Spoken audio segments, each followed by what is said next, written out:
Una sa lahat, sa pool sa CCTV ang panununtok ng isang motorista sa isang taxi driver sa Taguig City. Bago ang pananakit, pinuhusan pa ng tubig ng asawa ng sospek ang tsuper. Ano kaya ang pinag-ugatan ng away kalsada? Abangan ang buong detalye maya-maya lang.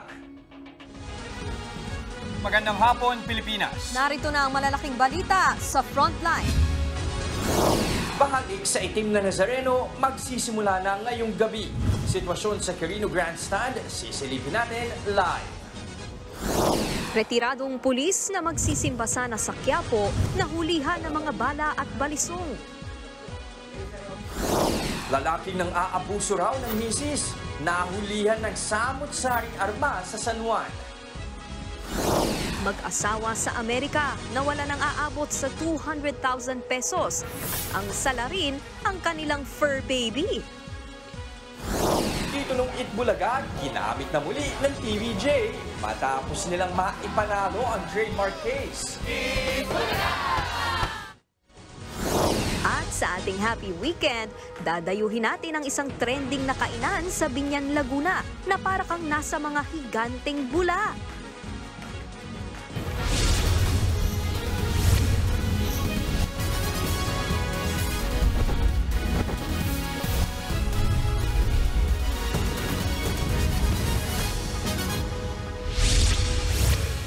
Ang inyo pong napapanood ay live na kuha sa pahalik sa itim na Nazareno sa Quirino Grandstand. Mga uniform personnel at volunteers muna ang unang pinayagang makalapit sa poon.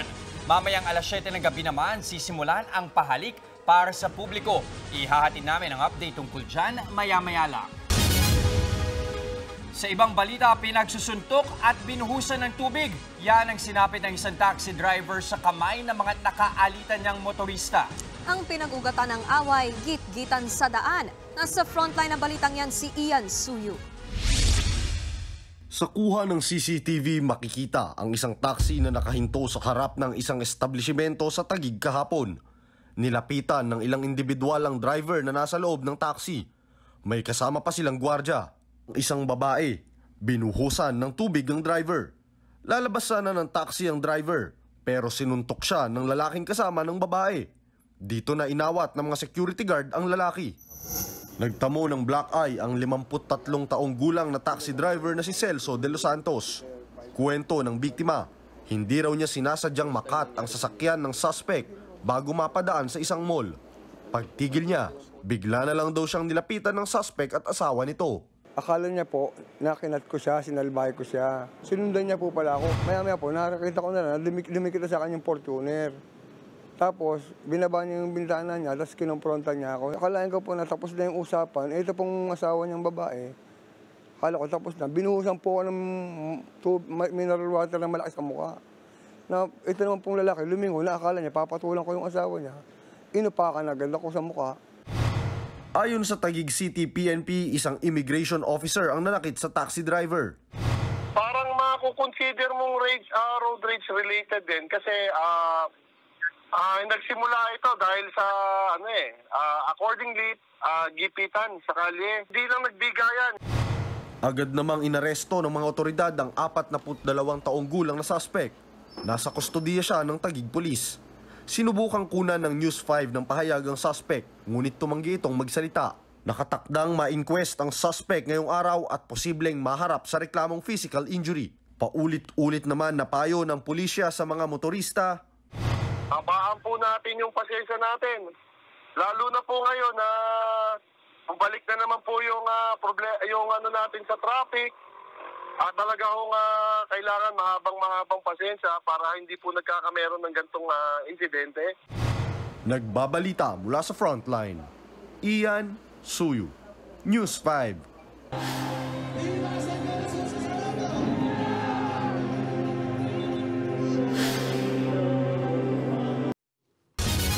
Nahulihan ng mga bala at balisong ang isang retiradong pulis sa Quiapo, kasabayan ng mas pinaigting na seguridad ilang araw bago ang traslasyon ng itim na Nazareno. Live mula sa Quiapo, nasa frontline ng balitang yan si Justin Punsalang. Justin, gaano na karami ang mga deboto dyan ngayong oras na ito? Jess, wala ng patid ang pagdating ng mga deboto dito sa simbahan ng Quiapo 3 araw bago ang traslasyon ng itim na Nazareno. Mahigpit na rin ang seguridad at naghahanda na rin lalo ang mga pulis para sa security dito sa lugar at isa na nga ang nasampulan. Dinala sa presinto sa Plaza Miranda sa Quiapo ang 64 na taong gulang na lalaking ito na napag-alamang isang retiradong pulis. Magsisimba dapat siya kaninang umaga sa Quiapo Church. Pero nang isa lang ang dala niyang bag sa x-ray machine, nakitang may laman itong magazine ng barila na kargado ng mga bala at meron ding balisong. Depensa niya, galing siya sa Batangas at hindi niya napansing may bitbit pala siyang mga bala at balisong. Basta ko nabitbit, hindi ko alam na naroon pala sa bagay. Hindi ako masabang tao. Napag-alamang legal naman siyang magmay-ari at magdala ng baril, kaya agad din siyang inabsuelto. Pero dahil sa dala niyang balisong, inilipat siya mula sa presinto sa Plaza Miranda patungo sa Santa Cruz Police Station para maimbestigahan. Bukod sa 2 x-ray machines, nakakalat din ng iba't ibang law enforcement group sa paligid ng Quiapo. Kabilang siya ng mga kawani ng Philippine National Police at Philippine Coast Guard. May mga nag-iikot ding K9 units, habang nakabantay naman sa entrance ng simbahan ang security force ng Quiapo Church. Para matiyak na maayos ang daloy ng mga taong magpupunta sa simbahan, sa Villalobos Street lamang ay nilagandaan papasok, habang exit points naman ang Hidalgo Street at Quezon Boulevard. Ipinagbabawal na rin pumarada ang mga sasakyan sa kahabaan ng Quezon Boulevard. Bukas naman ng gabi, sisimulan na ang clearing operation sa paligid ng Quiapo para pansamantalang paalisin ang mga vendors. Papayagan silang bumalik pagkatapos ng traslasyon sa January 10. Ayon sa tagapagsalita ng Quiapo Church, dahil ngayon lang muling magkakaroon ng traslasyon makalipas ang 3 taon dahil sa COVID-19 pandemic, inaasahan nilang dadagsain ito ng ilang milyong deboto. Nakita natin kahapon, grabe ang kapal ng dami ng tao, kaya pakiusap din po namin at kami po yung mihingi na ng pasensya rin sa mga motorista kung tayo po ay medyo nahihirapan din po by this time. Kami po ay nakikiusap sa inyo na bigyan nyo po kami ng pagkakataon sa ilang araw na ito na maidaos ang ating taunang pagdiriwang. Pero dahil sa bagong disenyo ng andas, posible raw na mapabilis ang paglipat ng imahe ng itim na Nazareno mula Quirino Grandstand pabalik ng Quiapo. At sa traslasyon ho ay inaasahan po natin siguro inaabot ng 16 to 20 hours. Hindi na nga po sila kinakailangan sumampa. Hopefully, tulong ng ganitong mas bagong paraan na wala ng sampahan kasi basically yung po ang medyo nagpapatagal. Yung pwede hong mapaikli kahit na ganun pa rin karami o mas marami ang sumama. Yung huli o isa sa huling mga misa dito sa Quiapo Church para sa araw na ito. Habang bukas naman araw ng Linggo ay ipagpapatuloy yung regular Sunday Masses. Habang sa Lunes, January 8 sa ganap na 3:00 ng hapon ay magsisimula na yung 33 na novena Masses para sa pista ng itim na Nazareno. Jess? Nag-uulat mula sa Quiapo, maraming salamat Justine Punsala. Ngayong gabi na sisimula ng pahalik sa itim na Nazareno bago ang traslasyon sa 2024. Live mula sa Quirino Grandstand sa Maynila, nasa frontline ng balitang yan si JC Cosico. O JC, mahaba na ba ang pila para sa pahalik? Next, malapit na nga doon sa may kanto ng Rojas Boulevard, yung pila nga para sa pahalik ng itim na poong Nazareno dito nga yan sa Quirino Grandstand sa Maynila. Ay iba nga sa mga deboto, Biyernes pa narito. Umaga pa lang, may pila na agad ng mga deboto ng itim na poong Nazareno sa paligid ng Quirino Grandstand. Ang iba nga, madaling araw pa dumating dito para mauna sa pila ng pahalik. Dito nga sa may Galaw Avenue sa may kanto ng Rojas Boulevard ang entrance para sa pahalik. Ang mga orange barriers dito ang gagabay sa mga deboto papunta roon sa may stage kung nasaan ang poon. Hindi alintana ng mga deboto ang tirik na araw. May mga sumalampak na rin sa sahig habang naghihintay. Sakripisyo at panataraw nila yan sa poon na nila'y tinupad na kanilang mga hiling. Gaya na lang ng debotong si Jean mula Antipolo na siyang una sa pila. 11:00 pa kagabi sila narito sa Quirino Grandstand. Tiis po talaga kasi pag once po na nakapunta ka na sa kanya, nahawakan mo na siya, mawawala lahat ng pagod eh. Kasama naman ng 62 anyos na si Aling Diana sa pahalik ang kanyang mga maliliit na apo. Panata ko nga po, para sa kanila rin po kalusugan, hindi kami napapabayaan. Wala silang mga sakit. Kahit sabi natin payat, malulusog, walang anuang karamdaman.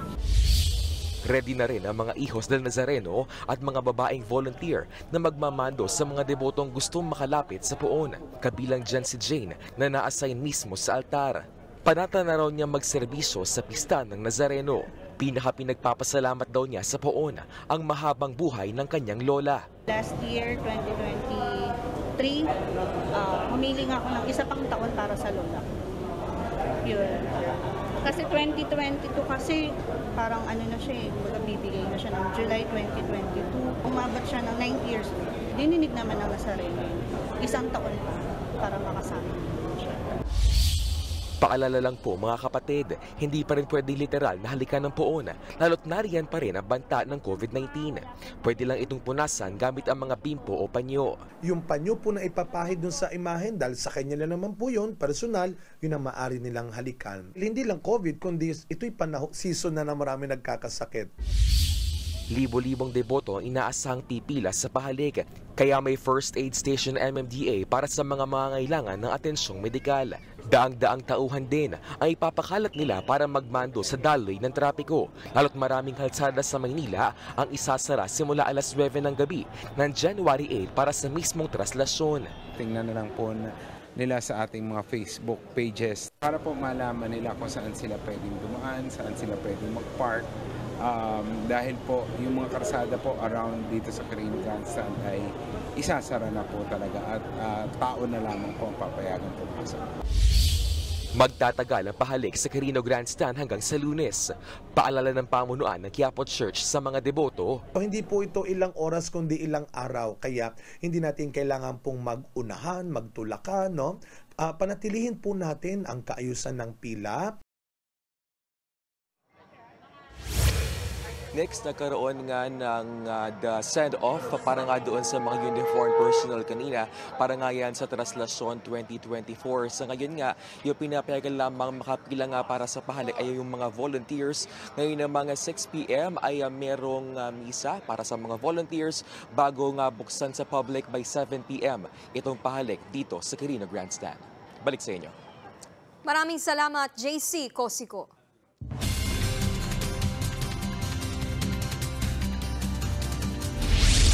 Posibleng ulanin ang traslasyon ng Poong Nazareno sa Martes. Ayon sa Pag-asa, epekto ito ng amihan at shear line o salubungan ng malamig at mainit na hangin mula sa Pacific Ocean o easterlies. Ngayong weekend po, maulap na papawirin na may kalat-kalat na pagulan ang mararanasan sa Bicol, Caraga at Davao Region. Gayon din sa Quezon Province, Laguna at Northern Samar. Posible rin ang mahihinang ulan sa Cagayan Valley, ilang probinsya sa Cordillera Region at Aurora Province. Dito sa Metro Manila, malaki rin ang tsansa ng pag-ulan. Kaya sa mga pupunta ng Quiapo at Quirino Grandstand para sa pahalik sa Poong Nazareno, magdala po ng payong o kapote. Halos dumoble ang flight sa NAIA nitong 2023 kumpara sa karaniwang bilang bago magpandemya. Sa tala ng Manila International Airport Authority, umabot sa 279,953 ang flights nitong nagdaang taon. Mahigit kalahati niyan ay domestic. Ayon kay MIA General Manager Eric Jose Ines, patunay ito na nanunumbalik na ang sigla ng turismo sa bansa. Umaasa ang MIA na magtutuloy-tuloy na ang pagbango ng air travel industry ngayong 2024. May aasang maliit na rollback sa mga produktong petrolyo sa susunod na linggo. Sa tansya ng oil industry sources, 5 centavos hanggang 15 centavos ang ibababa ng presyo ng kada litro ng gasolina. Wala namang paggalaw o posibleng hanggang 10 centavos ang rollback sa diesel. Ito ang magiging unang rollback ngayong bagong taon matapos ang magkasunod na linggong taas presyo. Nagpatupad naman ng pork holiday ang bayan ng Silago sa Southern Leyte para pigilan ang pagkalat ng African Swine Fever o ASF. Ibig sabihin, bawal ang pagtitinda ng mga karne ng baboy na hindi galing sa mga ASF-free barangay. Isa sa ilalim din sa culling o papatayin ng mga baboy na magpopositibo sa ASF. Ayon kay Silago Mayor Lemuel Honor, 11 barangay na ang apektado ng ASF. Kahapon lang, higit 100 baboy ang namatay. Halos 6 na po sa bilang na yan naitala sa isang barangay lang. Luging-lugi na raw ang mga hog raisers sa lugar dahil sa ASF.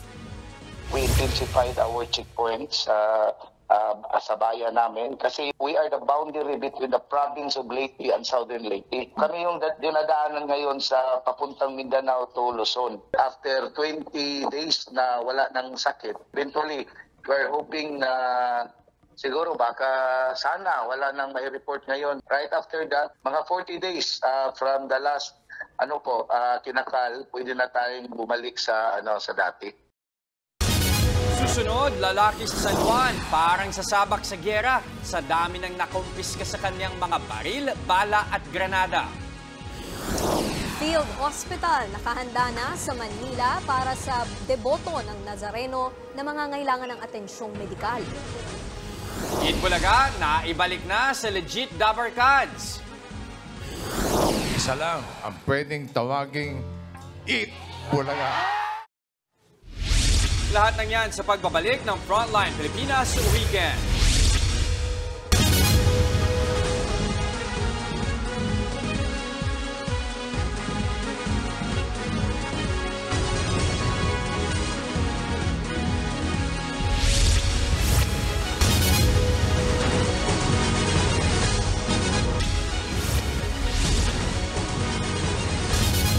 Nahulihan ng samut-saring armas ang isang lalaki sa San Juan matapos isumbong ng kanyang misis. Sa Cotabato City naman, arestado ang isang pulis na umano'y protektor ng mga drug pusher. Nasa frontline ng balitang yan si Gary De Leon. Hindi na nakapalag ang lalaki at babaeng ito nang makorner sila na mga operatiba ng PIDEA sa Parang Road, Cotabato City kagabi. Huli sila sa bypass operation nang makuha na ng 12 pakete ng umanis shabu na nakasilid sa Chinese tea bags. 4 na milyong piso ang halaga ng mga ito. Kasama sa mga arestado ang isang aktibong pulis na kinilalang si Police Staff Sergeant Mujib Bitayo Sepi. Ilang buwan daw nilang tiniktikan si Sepi na posibleng umanong kasapi ng illegal drug organization sa probinsya. Iniimbestigahan din kung kasabot niya ang isa pang pulis na una nang nahuli dahil sa illegal na droga. Hindi natin dinidiscount yung possibility na protector siya. Itong pulis na to at yung dating pulis na nahuli ay nabibilang sa isang grupo na local drug group na kung saan may kakutsabahan o may conspiracy among them. Hininala ring miyembro ng local drug group ang babaeng na aresto na si Farida Alim Alfonso. Kasalukuyan sila nakakulong sa PIDEA Custodial Facility. Sasampahan sila ng reklamong paglabag sa Republic Act 9165 o Comprehensive Dangerous Drug Act of 2002. 1 milyong pisong halaga ng NARA ang nasabat sa checkpoint sa Nueva Vizcaya. Itinago sa ilalim ng mga nakasalangsang saging sa truck ang mga pinutol na NARA. Higit 100 kahoy ang nakumpiska ng mga pulis at tauhan ng DENR. Arestado ang pahinante ng truck habang pinaghahanap pa ang nakatakas na driver. Nasa pangangalaga na ng DENR ang truck ng mga kahoy ng NARA.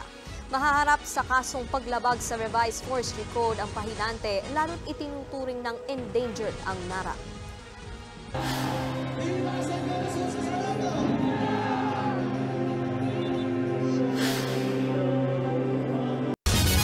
Sa dami ng mga lumalahok sa traslasyon, hindi maiwasang may mga masaktan o mahilo. Paano sila tutugunan ng lokal na pamahalaan? Live mula sa Maynila, nasa frontline ng balitang yan, si Elaine Fulgencio. Elaine, paano ang gagawing first aid sa mga mangangailangang deboto? Jess, nasa likod ko ngayon yung tinatawag na Field Hospital. Dito dadalhin yung mga deboto ng Poong Nazareno na mangangailangan ng atensyong medikal para nga sa paggunita ng Traslasyon 2024. Kanina, nagsagawa sila ng simulation exercise para ipakita yung kanilang kahandaan. Isinugod ang babaeng yan sa itinayong field hospital sa Cartilla malapit sa Manila City Hall. Matapos maaksidente sa motorsiklo, nagtamo siya ng sugat sa ulo at katawan. Isa pang pasyente ang isinugod dito matapos mahirapang huminga. Hindi niya maigalaw ang kaliwang bahagi ng katawan. Stroke ang tinitingnang dahilan. Lahat ng ito, bahagi ng simulation exercise ng Manila Disaster Risk Reduction and Management Office. Bahagi ito ng kanilang paghahanda sa traslasyon ng itim na Nazareno sa Martes, January 9. Medyo malayo po kasi yung ating mga malalaking ospital. Ito po ang pinakamalapit na lugar na pwedeng pagtakbuhan po ng mga magiging pasyente natin. Kung kaya naman po natin dito na gamutin na, dito na lang po natin itakbo. Para hindi rin po natin maklag yung ating mga ospital po.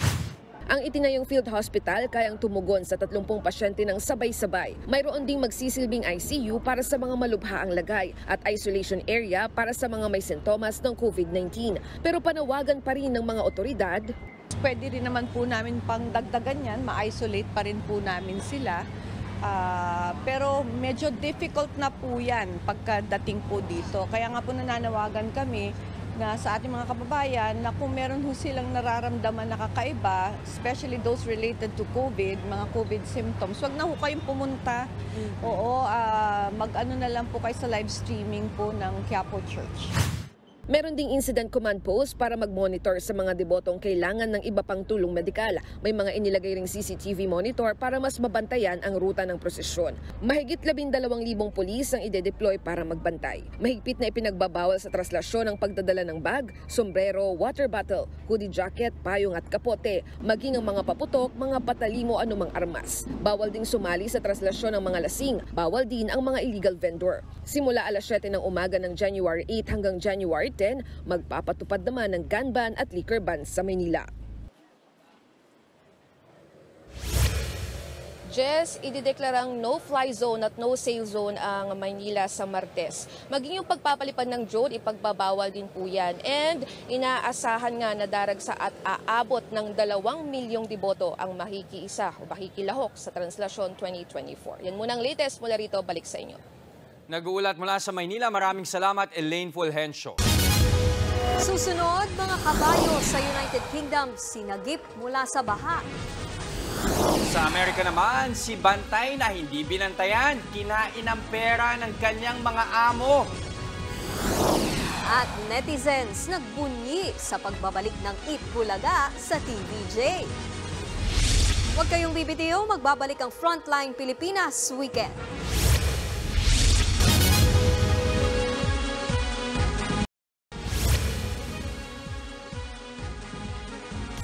Desperado na ang ilang residente sa Japan para hanapin ang mga nawawala nilang kaanak kasunod ng malakas na lindol. Habang sa England, lubog sa baha ang ilang lugar dahil sa sunod-sunod na bagyo. Narito ang Frontline News Abroad.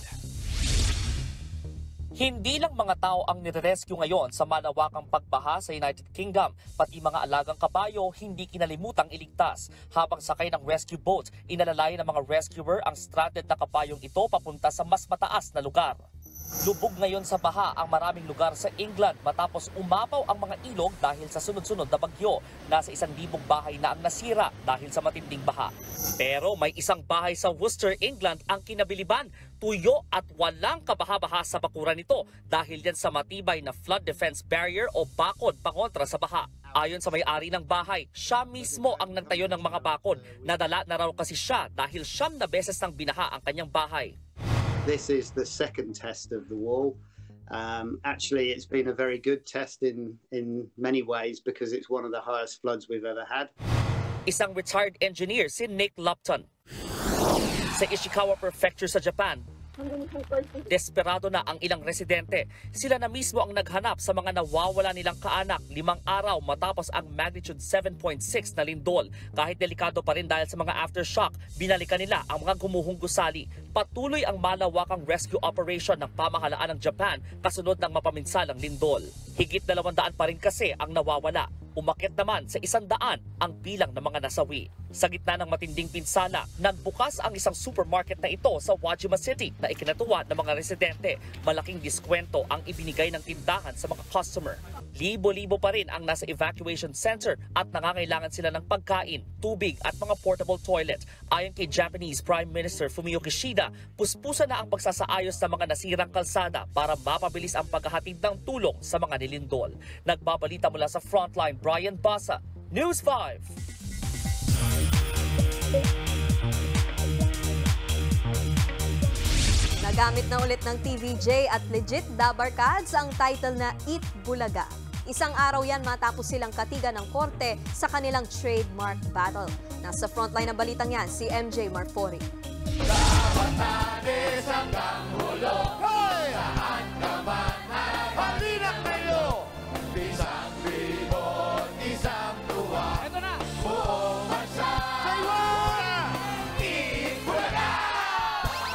Eat Bulaga is officially back! sa mga totoong may-ari nito. Walang iba kundi sina Tito, Vic and Joey o TVJ. Ngayong unang Sabado ng 2024, ginamit na ng TVJ at Legit Dabarkads ang title na Eat Bulaga dito sa Kapatid Network. Unang beses din nilang kinanta ang kanilang original jingle. Kompletong nag-celebrate ang Legit Dabarkads with matching Eat Bulaga shirts. Kasunod yan ang pagkapanalo nila sa isinampa nilang kasong copyright infringement at unfair competition laban sa Tape Incorporated at GMA Network Incorporated. Nagdesisyon ng Marikina Regional Trial Court na hindi na pwedeng gamitin ng tape at GMA ang titulong Eat Bulaga at EB at anumang segment o jingle ng show. Isa lang po ang sinasabi ng batas, pati ng mga manonood. Isa lang ang pwedeng tawaging Eat Bulaga. Isa lang ang pwedeng tawaging Eat Bulaga at yun ang Eat Bulaga dito sa TV5. Di napigilang maging emosyonal ni na Bossing at Tito Joey, pati na ang live audience. Matapos ang opening number, agad ang trending online ang tunay na Eat Bulaga. Say ng netizens, ang TVJ naman talaga ang original, authentic at legit Eat Bulaga. Marami rin ang nagpaabot ng congratulations. Masayang-masaya rin ang iba pang Eat Bulaga hosts, gaya ni na May Mendoza na may pa-Happy Saturday sa mga Legit Dabarkads. Sunod-sunod din ang pag-post ng iba pang host ng kanilang groupie sa studio with Eat Bulaga backdrop. Si Pauline Luna nga, in-insert ang picture niya sa groupie. Sama raw siya. Sa isang text message, nauna nang sinabi ng kampo ng tape na iaapila nila ang desisyon ng korte. At ngayong ito naman ang totoo. Ang tanong ng marami, babalik na rin kaya ang OG segments ng Eat Bulaga? Yan ang dapat abangan sa patuloy na paghahatid ng 1,001 tuwa ng Eat Bulaga. Lunes hanggang Sabado, dito sa TV5. At mapapanood na rin ang Eat Bulaga sa CNN Philippines tuwing Sabado, 11:30 a.m. Nagbabalita mula sa Frontline, MJ Monfori, News 5. Susunod, aabot sa 200,000 pesos na halaga ng pera, pinapak ng aso na parang treats. Na ibalik pa kaya? At kakaibang resto sa Binyan, Laguna para kung kumakain habang nasa loob ng pula. Tuloy-tuloy ang balitaan sa Frontline Pilipinas Weekend.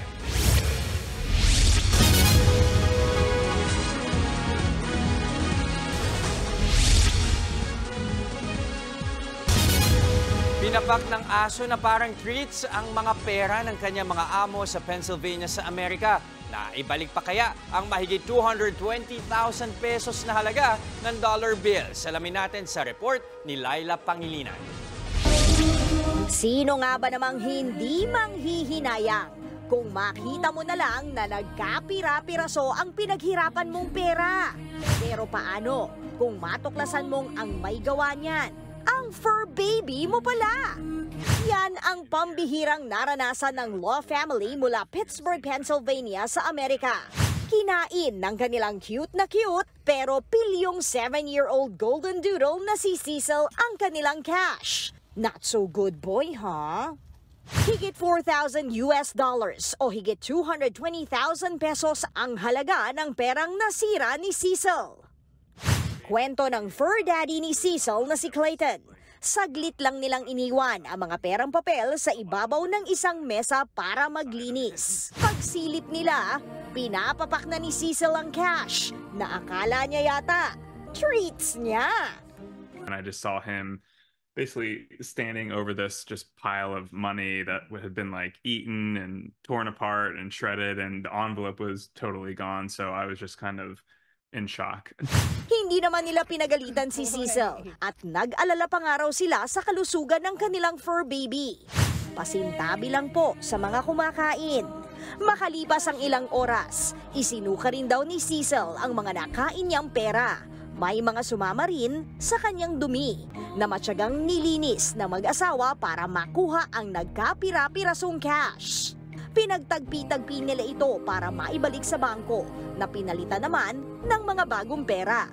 Halos lahat naman daw ng nakaing pera ng aso napabalik sa mag-asawa.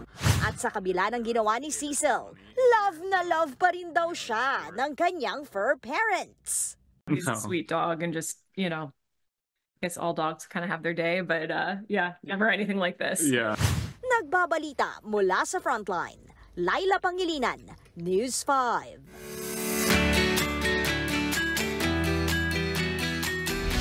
O partner, ikaw ba? Tapos na yung holiday season. Ang tanong, nasulit mo ba yung pamamasyal? Feeling ko na-over ako, partner. Masyadong maraming mall na napunta. Yun lang, na-over din sa gastos. Yun. Buti sana kung may 200,000 pesos kang pwedeng ipakawala dyan. Ano? Pero ito, sa mga kapatid natin, ano, naghahanap pa ng pupuntahan, isama na ho ninyo sa inyong bucket list ang isang trending na kainan sa Biñan, Laguna. Curious ako dito, partner, kasi para ka raw nasa loob ng bula habang kumakain. Pasyalan nga natin yan, kasama ng ating weekend buddy na si Mondi Lopez. Dahil unang weekend ng bagong taon, pasyal to the max pa rin. I-enjoy natin ang 2024 sa bagong trending na kainan dito sa Biñan, Laguna. Talaga namang Instagrammable ang secret garden na ito. Patok na pang photo op sa mustulang tent village. Pero mas lalo kung mamamangha sa mga tent na kung tawagin ng Starry Bubble. Malahiganting bula. At pagsapit ng gabi, mas magniningning ang ganda ng mga Starry Bubble dahil sa neon lights. Nakaka-K-pop din ang vibes, di ba? Siguradong patok din lang sa pamilya kundi pati na rin sa buong tropa. At bago tayo tuloy malibang sa selfie, secret reveal muna tayo. Kinuha po siya sa name ng honor, si Miss Anne po. Then, mahilig po siya sa flower and garden. At the same time, kaya siya secret kasi medyo patago din tong lugar. Pangalawa, dati palang pala nito bago naging picture perfect na kainan. At ang sikretong pinakamalupit? At alam nyo ba na ang bawat Starry Bubble na ito ay 300 to 400,000 pesos? Mahal, di ba? At galing sa ibang bansa. May 6 na Starry Bubble na pwedeng pagpilian. Dito, maaaring i-celebrate ang Thanksgiving, reunion at iba pang special occasion. Gaya na lamang ng pamilya ni Sir James. Dito sa Secret Garden na libre ang kanyang pamangkin sa kanyang unang sweldo sa unang trabaho. Wow! Tapos may exchange gifts pa. Tita Alvin and Tita James. Meron pala talaga. A well-spent day para sa buong pamilya. Great, nakaka-amaze. Full of surprise. Pasok na pasok sa mga Gen Z kasi nakita nyo naman yung place, sobrang ganda. Nako, marami silang mapopost sa Instagram. Food reveal naman tayo. Buttered chicken, buttered shrimp, dynamite at sisig. Present din ang pansit, pinakbet, dinakdakan at crispy pata. Daming pagsasaluhan para maging masagana ang buong taon. At lahat ng yan, ihahain sa loob ng engranding Starry Bubble sa halagang 3,000 pesos. Pero kung trip mo naman ang alfresco dining, may regular tent din na sa ilang bisita ay in-na-in. Mula 150 pesos to 500 pesos ang halaga ng mga pagkain. Yakang-yaka sa bulsa. At syempre, hindi kumpleto ang experience kapag hindi kayo nakapagpa-picture dito sa Wings and Wall of Flowers. Pwede na bang maging model? Ano pang hinihintay nyo? Bagong taon, bagong pasyalan, bagong weekend! Happy New Year, mga kapatid!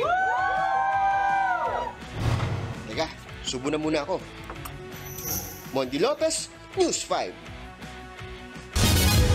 At yan ang mga balita mula sa frontline ng Pilipinas ngayong weekend. Mga balita at impormasyong para sa may alam at may pakialam. Ako po si Nikki de Guzman. Kami ang inyong mga kasangga sa pagbabalita. Ako naman si Jess de los Santos. Magandang gabi, Pilipinas.